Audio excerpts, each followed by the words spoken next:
नाम की ताकत क्या है और कैसे अपनी इच्छाओं और वासनाओं पर नियंत्रण पा सकते हैं।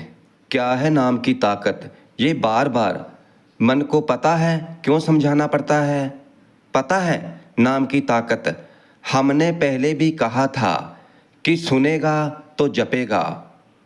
महिमा सुनता रहे कि नाम ये करता है, नाम ये करता है। सतगुरु जी वचन करते हैं कि भाई अगर माथे पर तकदीर में लिखा है कि गरीबी में जीना है, गरीबी में मरना है, लिखा है कर्मों के अनुसार, अगर संभाल लेता है, अमृत वेला जपने लग जाता है नाम, तो उस निरंकार को गरीबी काटनी पड़ती है, उसे लिखा हुआ बदलना पड़ता है। अगर लिखा है एक्सीडेंट में तड़प तड़प कर मरना है, कैसे भी मौत लिखी है, अगर अमृत वेले में उठकर नाम जपता है, नाम की कमाई करता है, अन्यायी मौत लिखी हुई है, अमृत वेले उठकर नाम जपना शुरू कर देता है, तो बुरे लेख बदलने पड़ते हैं। निरंकार को, परमात्मा को। नाम की ताकत क्या है, नाम की महिमा क्या है, कोई बखान ही नहीं कर सकता। जितना मर्जी कर ले। सतगुरु जी महाराज नाम की ताकत क्या है, तो इस घटना से हमें समझाते हैं कि एक राजा का राज्य है, राजमहल है, और उस राजमहल में रानी को बाहर आने की इजाज़त नहीं है। वो किसी से बात नहीं कर सकती। सब ऐशो आराम अंदर राजमहल में है, और उस राजमहल के बाहर बरांडा है, तो वहाँ पर एक माता, बुजुर्ग माता झाड़ू लगाती है कई सालों से, और वह उसका काम है, क्योंकि उसके बदले राजा उसे तनख्वाह देता है। जो बरांडा है तो वहाँ पर माता झाड़ू लगाती है।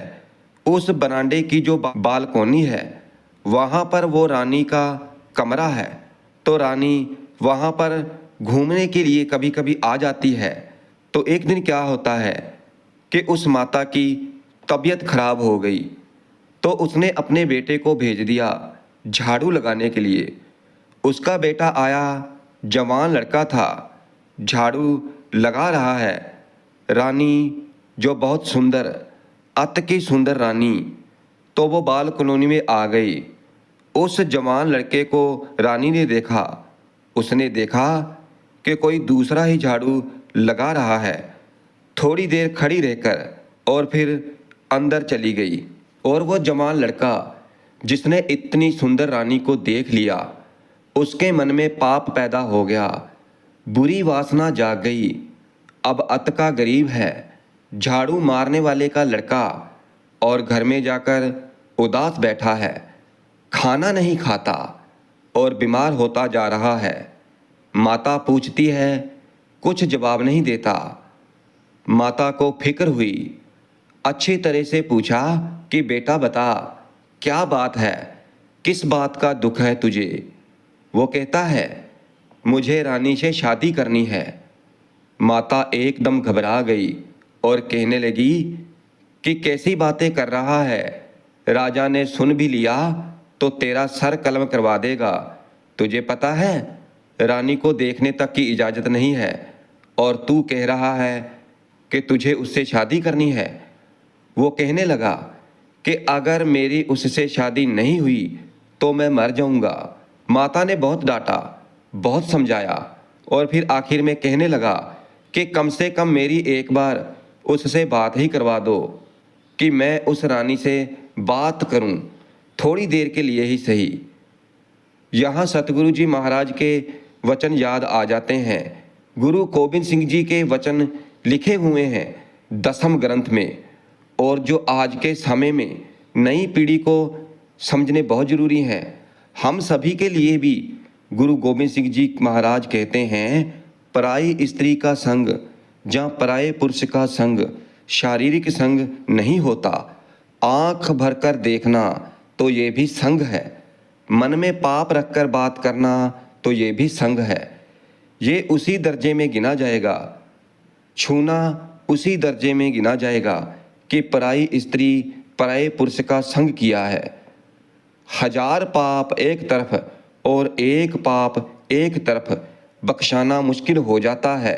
सतगुरु तो बख्श देता है, चाहे कितने ही पाप किए हों, पर बख्शाना तो पड़ता है। और ये वही कह रहा है कि मेरी कम से कम बात तो करा दो। माता ने देखा कि मेरा बेटा मर जाएगा अगर मैंने बात नहीं कराई तो, और फिर वो रानी के पास गई, विनती की, उसके चरणों में गिर पड़ी कि हे महारानी, मेरे बेटे से एक बार बात करो, नहीं तो वो मर जाएगा। रानी सुनकर हैरान हुई, चुप रही और फिर कहने लगी कि तुझे पता है, मिल तो मैं सकती नहीं। कैसे मिलूं? राजा मिलने नहीं देगा और ना ही मैं जा सकती हूँ, ना वो आ सकता है। फिर नौकरानी कहने लगी कि कोई रास्ता निकालो महारानी, नहीं तो मेरा बेटा मर जाएगा। फिर रानी ने कहा कि ठीक है, एक रास्ता मैं बताती हूँ। अपने बेटे से कहना जैसा मैं कह रही हूँ तो वैसा करे। एक समय आएगा, राजा खुद मुझे भेजेगा उसके पास। तो रानी ने क्या रास्ता बताया साधुसंगत जी, बड़े ध्यान से समझना। रानी कहने लगी, अपने बेटे से कहना कि भगवे कपड़े पहन ले, गले में माला पहन ले, हाथ में भी माला पहन ले और करमंडल पकड़ ले हाथ में। शहर में जो चौक है तो पेड़ के नीचे बैठ जाए, वहाँ पर धरती खोदकर एक मटका भरकर पिन्नियाँ दबा ले। पिन्नियाँ ड्राई फ्रूट की बड़ी हेवी चीज़ होती है, एक बार खा लो तो पूरा दिन भूख नहीं लगती।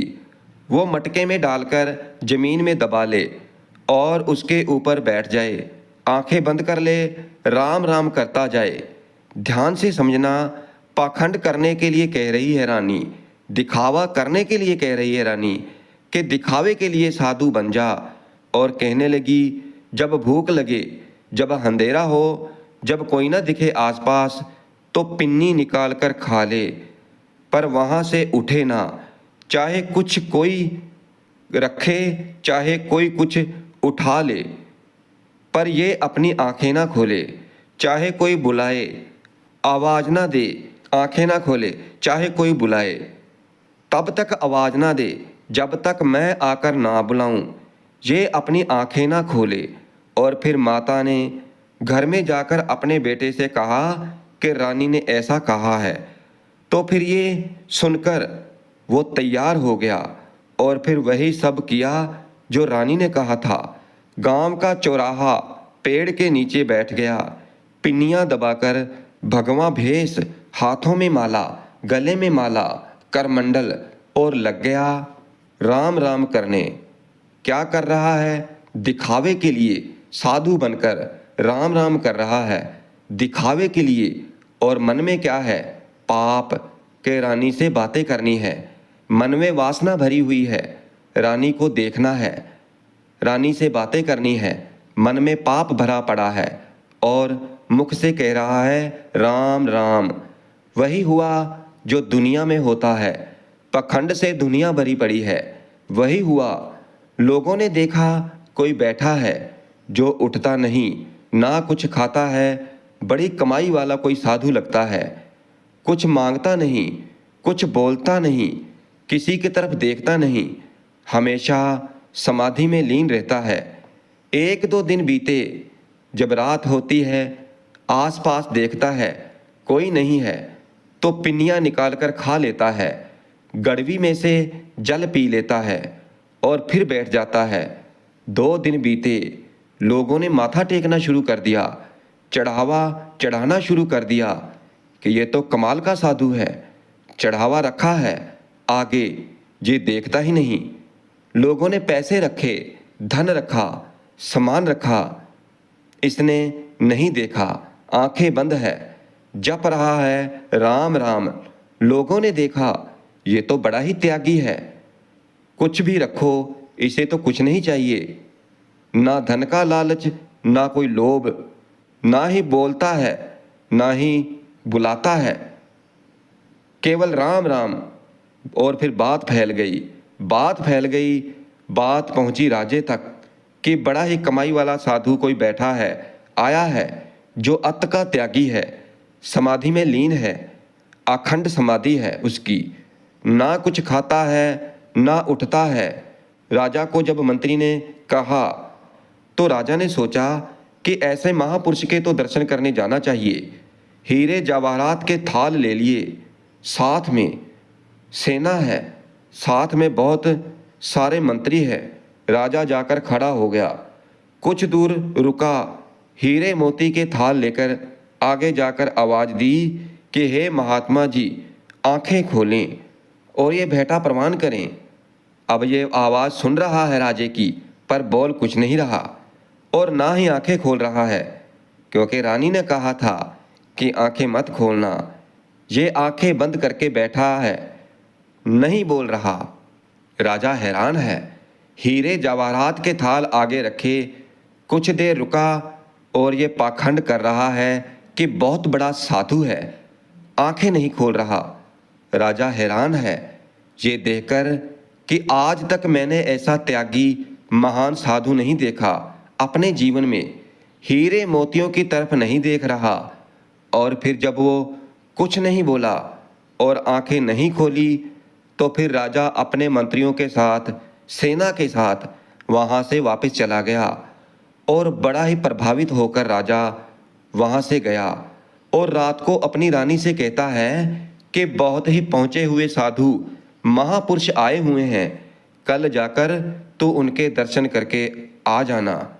रानी मुस्कुरा रही है मन ही मन कि ये सारा का सारा खेल तो मेरा ही रचाया हुआ है।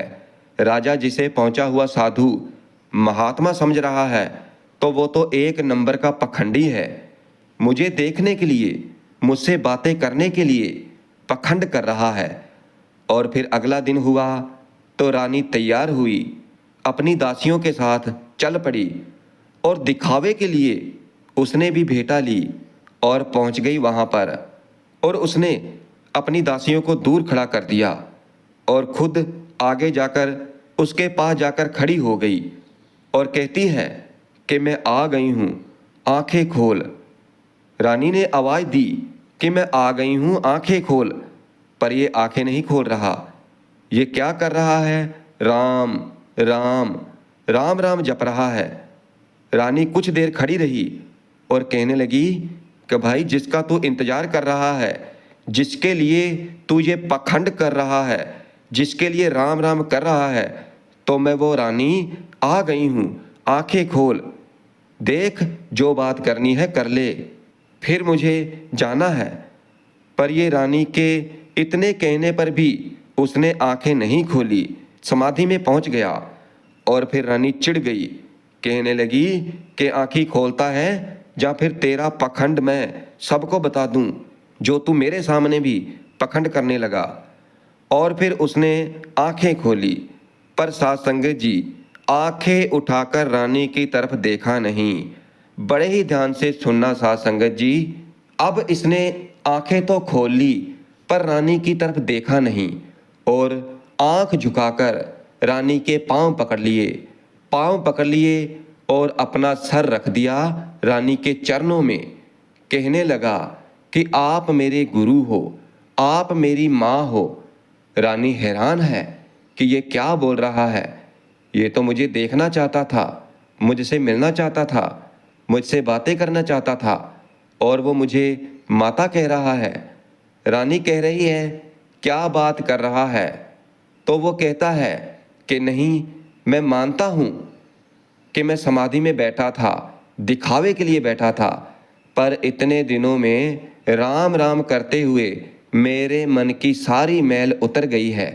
अब मुझे कुछ भी नहीं चाहिए, क्योंकि जो रस मुझे राम राम जपने में आया है, दिखावा करते हुए भी जो रस मुझे इस नाम में आया, तो ऐसा रस आज तक मुझे किसी चीज़ में नहीं आया।